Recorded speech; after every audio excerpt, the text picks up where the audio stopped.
धार police को मिली बड़ी सफलता। धार जिले के गंधवानी निवासी हथियार तस्कर ईश्वर के कनेक्शन कई राज्यों में मिले। करोड़ों का लेन देन खाते में दिखा। धार पुलिस अधीक्षक मनोज कुमार सिंह ने किया खुलासा। देखिए।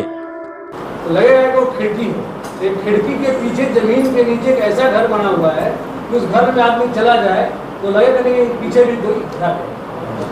भागने का पूरा रास्ता है, जहाँ पे छूट जाए पीछे घर आपको दिखाई नहीं पड़ेगा।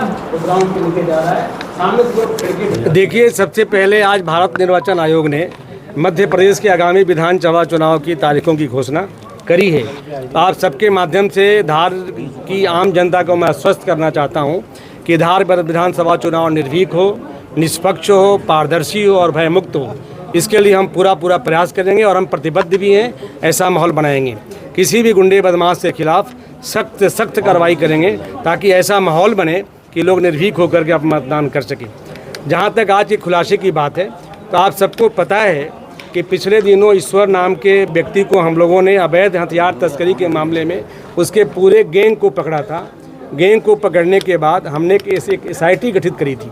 हमारी SIT ने पिछले 13 दिन में बहुत मेहनत करके बहुत सारे तथ्यों का खुलासा किया है। उसके इंट्रोगेशन से हम लोगों को ऐसे तथ्य सामने आए हैं कि पहले जो 33 मामले थे, अब कुल मिलाकर के 42 मामलों में यह अपराधी रह चुका है और 6 राज्यों में ये वांटेड है।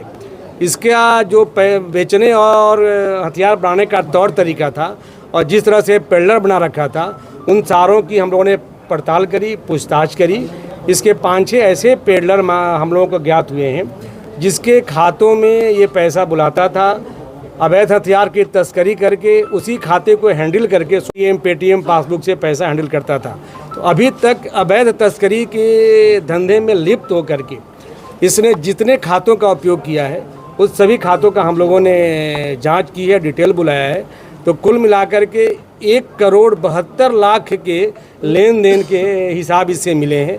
मतलब इतने पैसे की इसने तस्करी किया है जो देश के विभिन्न राज्यों से पैसा इसके खाते में आए हैं। इसके 2 पेडलरों को हम लोगों ने गिरफ्तार किया है, 1 से 2 और 1 से 3, कुल 5। और उस गिरफ्तार करने के बाद सुबह ईश्वर के घर की हमारी पूरी SIT team, additional SP city, SDOP Kukshi, SDOP Manawar, थाना प्रभारी कुक्षी, थाना प्रभारी गंधवानी, हमारी साइबर की पूरी टीम तलाशी लेने के बाद उसके घर से 2 अवैध शस्त्र, 4 जिंदा कारतूस, ATM, आधार कार्ड, उसके पूरे घर की तलाशी में ऐसे भी कुछ तथ्य सामने आए हैं कि कहाँ छुपता था, कहाँ रहता था, कैसे भाग जाता था। उन सब की जानकारी हम प्राप्त करके हमारी जांच आगे बढ़ेगी। इसके पूछताछ में 5 इसके और गैंग में सदस्य होने का पता चला है। 5 अभी फरार हैं, जिसकी गिरफ्तारी का हम सार्थक प्रयास कर रहे हैं।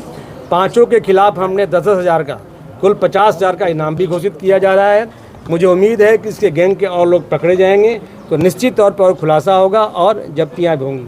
तो इस प्रकार हमारी पूरी SIT टीम जो अंतर्राज्यीय अवैध शस्त्र तस्करी का गैंग है, इसके बारे में पता करने के लिए खुलासा किया है। वायरलेस के माध्यम से हमने सूचित भी कर दिया है।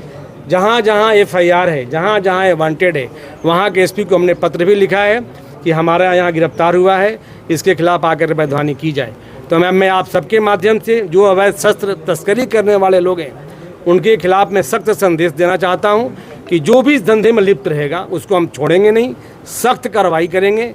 साथ ही सिलीगढ़ समाज के जो लोग हैं, उनसे मेरा अपील भी है कि इस धंधे को छोड़ करके आप मुख्य धारा में आइए, नहीं तो समाज की शांति और समाज की कानून व्यवस्था कोई भी बिगाड़ने का प्रयास करेगा तो हम उसको छोड़ेंगे नहीं, सख्त कार्रवाई करेंगे।